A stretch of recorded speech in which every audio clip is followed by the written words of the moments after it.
Baik,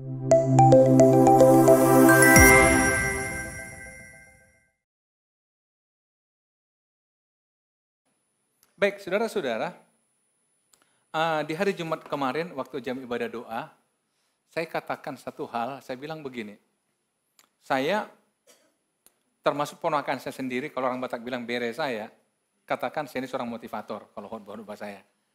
Dia tinggal di Jakarta, tapi rupanya dia suka ngikuti YouTube kita, dia katakan, kalau tulang Medan sih motivator gitu. Jadi, saya nggak tahu bagaimana saudara mendengarkan khotbah-khotbah yang saya sampaikan. Dan kadang-kadang saya juga harus memahami diri saya, karena jangan sampai khotbah saya monoton dan kemudian tidak menyentuh kehidupan sehari-hari dalam jemaat Tuhan.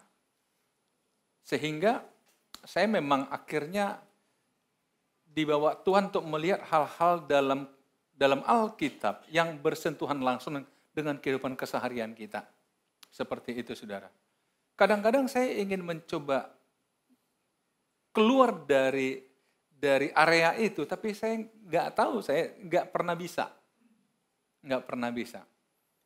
Tetapi menjadi kebahagiaan saya kemudian hari adalah, akhirnya saya setiap baca Alkitab, seperti Tuhan menunjukkan ayat-ayat yang memang mengatakan manusia itu banyak masalah dalam hidupnya. Dan ada banyak orang salah dalam menyikapi masalah dalam hidupnya. Karena itu akhirnya masalah belum selesai, datang masalah berikutnya, seperti itu. Karena itu saudara coba lihat dalam Alkitab, terlalu banyak ayat yang tujuannya adalah mengatakan kamu itu dalam perlindungan Tuhan, kamu dalam penjagaan Tuhan, kamu itu punya Tuhan. Daud misalnya sampai dia mengatakan Tuhan adalah gembalaku, dan sebagainya. Karena memang nggak bisa dipungkiri saudara, manusia dari masa ke masa bergelut dengan pergumulan hidup. Kalau kita kembali ke Alkitab, dimulai ketika Adam dan Hawa berdosa dengan cara menolak perintah Allah dan mengikuti godaan iblis. Sejak saat itu kan manusia sudah punya masalah. Misalnya ketika Tuhan bicara sama Adam, dia salahkan Hawa. Nah Hawa nggak mau disalahkan, dia salahkan ular. Kan begitu. Dan begitu saudara. Jadi orang-orang mulai saling melempar. Tetapi saudara, walaupun mungkin Adam mengatakan Hawa yang pengemis, tapi Adam juga kena hukum. Walaupun Hawa mengatakan ular yang pengemis, tapi Hawa juga kena hukum, betul? Dan saudara lihat hukuman itulah yang akhirnya membuat manusia itu capek, letih, lesu. Dan kita kadang-kadang nggak pernah paham kenapa Adam dan Hawa ketika punya dua anak, Kain dan Habel, tapi kenapa Kain akhirnya membunuh adiknya? Kan masalah lagi kan? Hanya karena apa? Kain merasa tertolak. Dia merasa gagalnya dia karena adiknya. Jadi saudara-saudara, memang kalau orang sudah ada perasaan gak enak dalam hati, dia akan mencari korban. Akhirnya apa? Bukan saja orang di luar dirinya jadi korban, tapi dirinya pun jadi korban lagi. Dan itulah kalau kita lihat kehidupan manusia berkesinambungan seperti itu. Jadi banyak masalah-masalah di hidup kita itu hanya karena kita tidak punya kemampuan memelihara hati dan pikiran. Karena itu hari ini saudara, saya punya ilustrasi di sini. Gak tahu ini foto siapa? Saudara mau tebak ini laki-laki atau perempuan? Oke lah, gak perlu tahu kita. Jangan tanya saya namanya. Saya cuma cari di Google. Memelihara hati dan pikiran. Semua masalah hati, semua masalah pikiran, saudara. Sekali lagi, semua masalah hati, semua masalah pikiran. Manusia ialah apa yang dia pikirkan. Saudara mungkin sering dengar itu. Jadi pikiran kita itu mengendalikan seluruh hidup kita.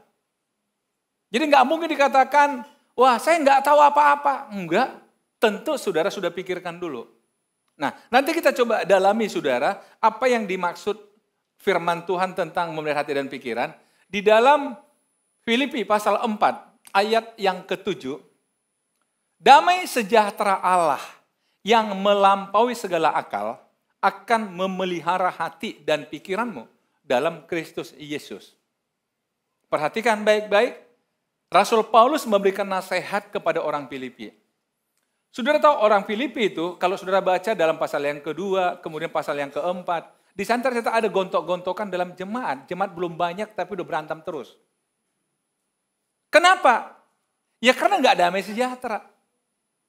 Jadi kalau orang sudah nggak damai sejahtera, kalau orang pikirannya terganggu, kalau orang perasaan terganggu, apapun salah sama dia. Karena itu Paulus katakan apa? Biarlah damai sejahtera Allah yang melampaui segala akal. Saudara, sering kali kita, patokan kita dalam memberi kesimpulan adalah akal kita. Pikiran kita. Kalau sesuatu yang sudah kita anggap benar, apapun kata orang, kita nggak peduli. Apapun yang kita anggap sesuai dengan perasaan kita, orang mau bilang apapun, kita nggak akan peduli. Tapi pertanyaan saya adalah, apakah yang kita anggap benar, itu benar-benar benar?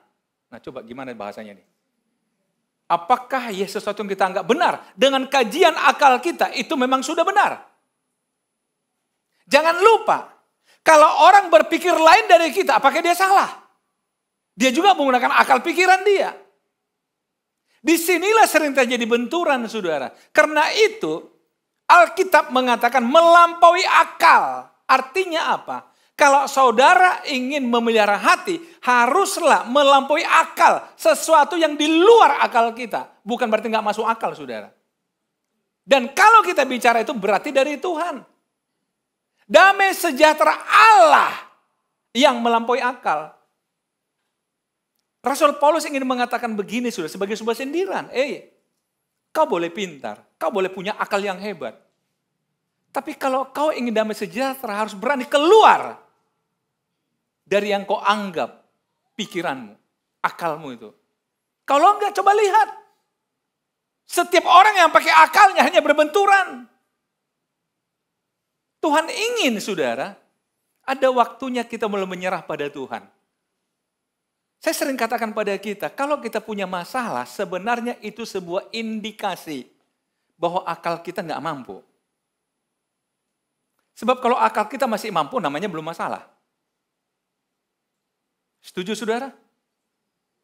Ketika akal kita nggak mampu, jadi masalah. Ketika pikiran kita nggak mampu, jadi masalah. Saudara-saudara sering kita berkata, oh saya orang pintar, oh dia orang pintar. Iya. Saya pengen tanya saudara, ini dalam kajian saya aja saudara, saya bukan seorang psikolog yang bisa membandingkan dan itu sebagainya. Apa bedanya orang pintar dan orang cerdas? Apa bedanya saudara? Sama enggak orang pintar sama orang cerdas? Mana lebih hebat, orang pintar atau orang cerdas saudara? Saudara mau jadi orang pintar atau orang cerdas? Di mana bedanya saudara? Saya coba utak-atik lah ya. Kalau orang pintar, oh dia pintar, selesai. Tapi cerdas itu mulai dikembangkan. Ada kecerdasan pikiran, ada kecerdasan emosional, ada kecerdasan spiritual. Bercerdas ini lingkupnya banyak, saudara. Kalau pintar, cuma pintar aja. Sehingga orang mengatakan pintar itu bisa hanya karena baca buku, punya banyak teori, punya banyak pengalaman. Dan akhirnya, pikiran dia dipenuhi dengan ilmu-ilmu itu. Tapi kalau cerdas adalah perpaduan antara pikiran dan perasaan. Orang pintar seringkali nggak peduli dia apa efek dari kepintarannya bagi orang lain. Yang penting dia ngomong aja apa yang dia omong. Tapi kalau orang cerdas dia pikirkan, kalau aku ngomong gini orang terganggu nggak? Jadi saya coba memahami saudara, kecerdasan itulah perpaduan antara pikiran dan perasaan. Jadi mereka saling mengendalikan saudara. Kalau cuma pintar, dunia ini banyak dirusak orang pintar saudara. Tetapi kita bersyukur Tuhan pakai orang-orang cerdas menyelamatkan dunia ini. Setuju saudara? Ini teori saya hari ini. Tapi saudara coba kita lihat. Seringkali orang merasa pintar, akal. Tapi mentok saudara. Itulah sebabnya Paulus mengatakan damai sejahtera Allah yang melampaui segala akal akan memelihara apa? Hati dan pikiran. Hati dan pikiran. Melampaui akal, dia melihara hati kita dan pikiran kita. dalam Kristus Yesus. Nah, saudara-saudara, Brian Tracy saya kira ini cukup populer masih hidup orangnya. Dia sudah menulis lebih 80 buku, semuanya tentang motivasi-motivasi untuk menjadi sukses dan sebagainya. Tapi saya tertarik mengambil satu kalimat, satu kutipan dari tulisan dia. Bukan ini orangnya, bukan, ini ilustrasi aja. Bukan, Brian Tracy sudah lahir tahun 44, berarti dia sekarang sudah 81 tahun. Dia seorang pria, bukan wanita. Ini hanya, saya tertarik, saudara, orang ini kok damai sekali gitu loh. Supaya saudara terinspirasi. Oh, akal pikiran Anda dapat menjadi sahabat sejati sekaligus musuh bebuyutan Anda. Akal pikiran kita bisa jadi sahabat kita, bisa jadi musuh kita. Artinya apa? Kalau kita bisa kendalikan pikiran kita, maka pikiran akan memberikan damai dalam hidup kita. Tapi kalau saudara nggak bisa kendalikan pikiran, akan menyusahkan saudara. Pikiran itu. Pikiran kita yang punya, saudara. Mau jadikan dia sahabat atau musuh? Sahabat. Tapi berapa banyak orang menjadikan pikiran sebagai musuh, akhirnya dia bunuh diri, saudara. Nanti kita lihat, kok bisa jadi musuh? Kok bisa? Kok bisa? Nah, mari kita lihat, saudara. Kita kembali ke Filipi pasal 4, ayat 8 sekarang. Jadi akhirnya saudara-saudara semua yang benar, semua yang mulia, semua yang adil, semua yang suci, semua yang manis, semua yang sedap didengar, semua yang disebut kebajikan dan patut dipuji, pikirkanlah semuanya itu. Pikirkanlah semuanya itu. Ayat 9, dan apa yang telah kamu pelajari, dan apa yang telah kamu terima, dan apa yang telah kamu dengar, dan apa yang telah kamu lihat padaku, lakukanlah itu. Maka Allah sumber damai sejahtera akan menyertai kamu. Saya coba buat skema simpelnya seperti ini, saudara. Hukum kebiasaan mengatakan begini, pikiran atau tindakan apa saja yang Anda lakukan secara berulang-ulang, pada akhirnya akan menjadi sebuah kebiasaan baru. Sekali lagi, saudara, pikiran atau tindakan. Jadi apa yang saudara pikirkan, kemudian dilanjutkan dengan tindakan. Maka kalau berulang-ulang dilakukan, maka jadi kebiasaan hidup. Karena itu, saudara, Rasul Paulus berkata dalam Roma 12 ayat yang kedua, berubahlah oleh pembaharuan budi pikiranmu. Jadi kalau ingin mengubah seseorang, harus mengubah pikirannya dulu. Mengubah pikirannya caranya gimana? Berikan informasi baru. Berikan informasi baru. Makanya, saudara, kadang-kadang orang berbeda dengan kita bukan karena dia salah, tapi pikirannya beda dengan kita. Kebiasaan orang berbeda dengan kita bukan karena dia salah, tapi karena pikirannya beda dengan kita. Saya coba ambil satu contoh, saudara. Saya ketika pertama ke Amerika 96 ya. Ada acara ke sana pelayanan dengan tim. Jadi kami sekitar 5 pekan ada di sana. Satu ketika, saudara, saya nginap di satu rumah yang jadi hostnya saya lah gitu. Oh, nginap rumah saya aja gitu. Oke, satu keluarga muda, saudara. Nah, kemudian saya sampai di sana, sore-sore saya lihat dia langsung ambil rice cooker. Kemudian dia taruh beras. Setelah taruh beras, dia langsung ambil sayur, dia cincang, masukin lagi dari rice cooker yang sama. Dia ambil daging, cincang lagi, masukin tempat yang sama. Loh, saya kan agak bingung, karena saya orang Indonesia asli, saudara. Yang saya tahu rice cooker cuma masak nasi. Gue saya dekati dia, saya bilang, kamu mau ngapain? Dia bilang, masak nasi. Terus saya bilang, enggak, ini rice cooker cuma masak nasi, enggak pakai sayur, ini enggak pakai ini. Terus dia bilang, loh, terus kamu makan nasi pakai apa? Masa cuma nasi putih gitu aja? Karena sudah lauknya. Saya bilang, enggak. Ini kalau kami sayur dimasak sendiri beda. Ini daging sendiri lagi. Dia bilang, hah? Makan aja kok repot sekali. Karena mereka bayangin seperti buat pizza. Do you know pizza? Bahasa Indonesianya bakwan. Loh, kan sama. Loh, coba, saudara. Cuma bahannya aja beda kan? Coba buat bakwan. Cuma bakwan kita kecil, dia gede aja. Jadi, saudara, mereka pikirnya begitu, diaduk-aduk-aduk semua jadi adonan, betul? Sayurnya, daging, semua masukkan oven, dia pergi mandi, keluar mandi 10 menit, udah tinggal tarik, makan, pulang dia, pergi dia, kerja. Nah, kalau kita, ibu-ibu, berapa jam masak? Lihat masakannya ya. Kalau 4 jenis, 1 jam cukup lah ya. Gimana? 2 jam ya? Makannya berapa lama? Makanya bagi orang di sana kita hidupnya tidak efektif, tidak efisien. Untuk makan 15 menit, masak 2 jam. Kalau mereka enggak, masak 15 menit, makan setengah jam. Tetapi saudara, ketika saya lihat bule-bule ke Indonesia, mereka ikut seperti kita. Makanya bule itu dapurnya kan bersih saudara. Enggak ada kuali, enggak ada panci. Kalau kita, kuali berbagai ukuran. Panci berbagai ukuran. Halo ibu-ibu, betul kan? Belum punya aku yang besar, beli lagi yang besar. Walaupun pakai sekali 3 tahun. Tapi harus punya itu. Untuk mata sapi ada lagi yang kecil.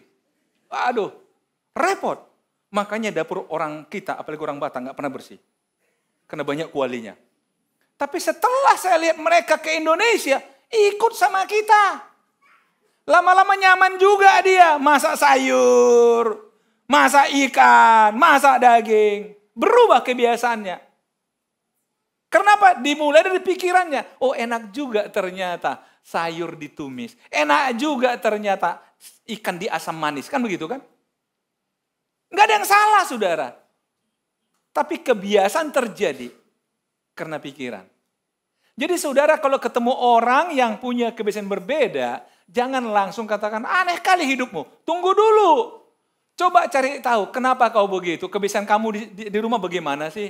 Kau dibesarkan dengan cara bagaimana sih? Akhirnya kita paham. Oh kita beda budaya memang walaupun satu suku. Betul saudara? Halo? Udah sarapan? Belum, baru makan pangsit. Coba. Halo, ada di sini sarapan itu harus makan nasi? Kalau makan pangsit belum sarapan? Kalau orang lain makan roti 1 aja, udah tadi saya sudah makan 1 potong roti, udah sarapan. Kita bilang, cuma 1 potong roti. Aku, kalau nggak nasi segini, nggak sarapan bagi aku. Itu saudara bedanya kita. Ini bukan masalah salah benar saudara, kebiasaan. Lihat, hukum kebiasaan. Karena kebiasaan itu bermula dari pikiran saudara. Apa artinya pikiran ini? Aku tahu sesuatu. Kemudian ada namanya keterampilan, aku tahu cara melakukannya.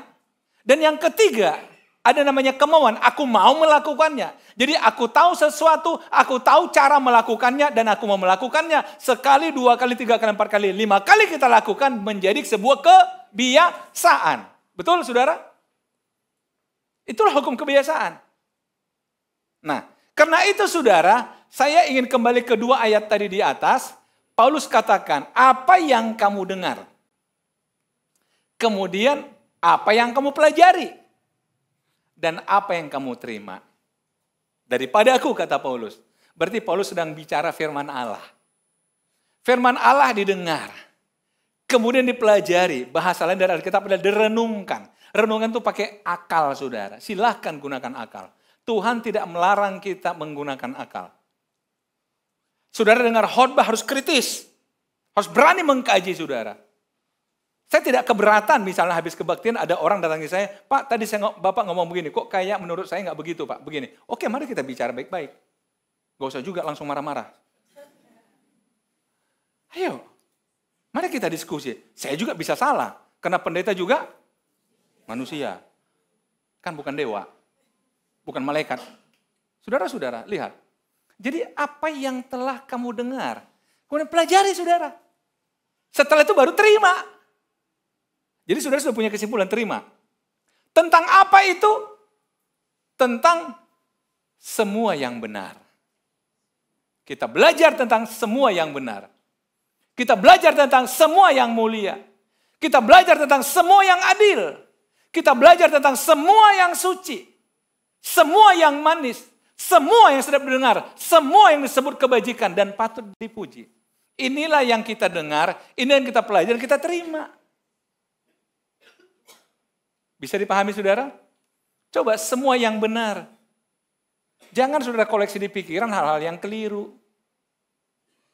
Karena itu saudara saya pernah katakan, saya tidak suka dengar orang menceritakan kegagalan orang lain, kejahatan orang lain. Tapi saya sangat suka mendengar cerita orang-orang yang berhasil melewati kendala dalam hidupnya. Kadang capek loh saudara, dengar orang setiap ketemu ngeluh aja. Saya yakin, dia mau datang saudara, bilang kok nggak di rumah ya, pasti jadi gitu lama-lama. Karena setiap datang keluhan ada. Tapi coba kalau ada orang datang selalu berikan semangat hidup. Cerita, ada begini-gini. Saya kira saudara, udah lama kita nggak ketemu, baru kemarin. Karena apa? Orang ini yang berikan semangat hidup bagi aku. Selalu bicara hal yang benar. Coba lihat, hal yang benar, bukan hal yang salah. Semua yang mulia, semua yang adil. Jadi saudara, artinya begini, pikiran kita dipenuhi dengan semua yang benar, semua yang mulia, semua yang adil, semua yang suci, semua yang manis dan seterusnya. Dengan kata lain Paulus ingin mengatakan, kalau engkau ingin damai sejahtera, jangan izinkan yang tidak benar, yang tidak mulia, yang tidak adil, yang tidak suci itu masuk di pikiran saudara. Saudara masih ingat saya katakan, kalau saudara dapat WA yang menyakitkan, segera hapus. Sebelum dia masuk ke dalam pikiran. Jangan dibaca lagi. Halo ibu-ibu. Coba lihat WA-nya ini. Coba lihat woi. Coba lihat dulu. Akhirnya disimpan lagi. Besok itu, coba lihat. Ya ampun, ya begitu langsung skip. Delete. Mulailah semua yang benar ada di handphone. Semua yang mulia ada di handphone. Amin saudara. Jangan dipikir-pikirin saudara. Oh dia kemarin ngomongnya kasar sama aku. Ya udah. Anggap aja dia salah ngomong. Gimana saudara? Ini kan kita dalam proses menjaga hati. Memelihara hati dan pikiran. Loh hati dan pikiran kita punya. Kan kita yang harusnya mengizinkan apa yang masuk dalam pikiran, apa yang gak boleh. Ya tapi dia ngomong kasar, biarin saudara. Biarin ngomong kasar. Jujur saudara, jujur begini ya. Kalau orang sengaja WA saudara dengan kata-kata kasar, pasti dia tunggu respon saudara. Betul nggak? Pasti dia tunggu, apa balasnya. Pasti dia tunggu itu. Seperti saudara kan pernah gitu kan? Halo, jujur aja lah. Ketika saudara ngamuk sama seorang di WA, udah kebuat gini, lihat nih, kita tunggu dulu apa balasannya. Kita tunggu nggak dibalas-balas, kecewa nggak saudara? Kalau berharap, dibalas berlanjut kan gitu kan. Ternyata dia begitu dia baca belum habis langsung di-delete-nya. Kita lagi, udah kau baca WA aku? Oh enggak aku baca, aku delete. Kenapa pula kau delete? Kuulangi ya. Coba lihat. Kan kurang kerjaan namanya nih. Tapi sudah saya katakan ini, saya enggak mau yang gitu-gitu, saya enggak mau. Itu ganggu pikiran saya. Saya enggak mau. Lihat. Terima. Baru dikatakan pikirkan dan lakukan. Simpel kan? Jadi ini saudara pikirin, masa sih nggak banyak yang mulia dalam hidup? Masa nggak banyak yang benar? Pasti banyak saudara. Ini harus dipikirkan dan dilakukan. Maka, saudara ada satu hukum di sini namanya hukum substitusi. Otak Anda hanya mempunyai cukup ruang bagi satu pikiran setiap kalinya. Apakah itu positif ataupun negatif? Anda dapat mensubstitusi sebuah pikiran negatif dengan pikiran positif. Kapan Anda mau?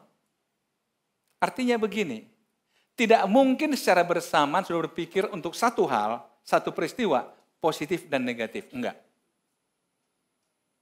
Saudara yang memutuskan, saya mau positif atau negatif pada situasi ini. Saya mau negatif atau positif? Orang negatif silakan. Tapi saya harus buat keputusan bagi diri saya. Saya ambil contoh di Alkitab, saudara. Dalam Kejadian pasal 50.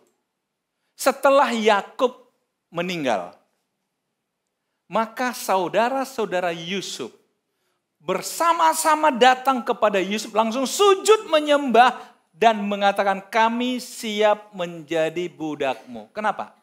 Karena mereka ingat peristiwa sekian tahun yang lalu ketika mereka berbuat jahat pada Yusuf, betul?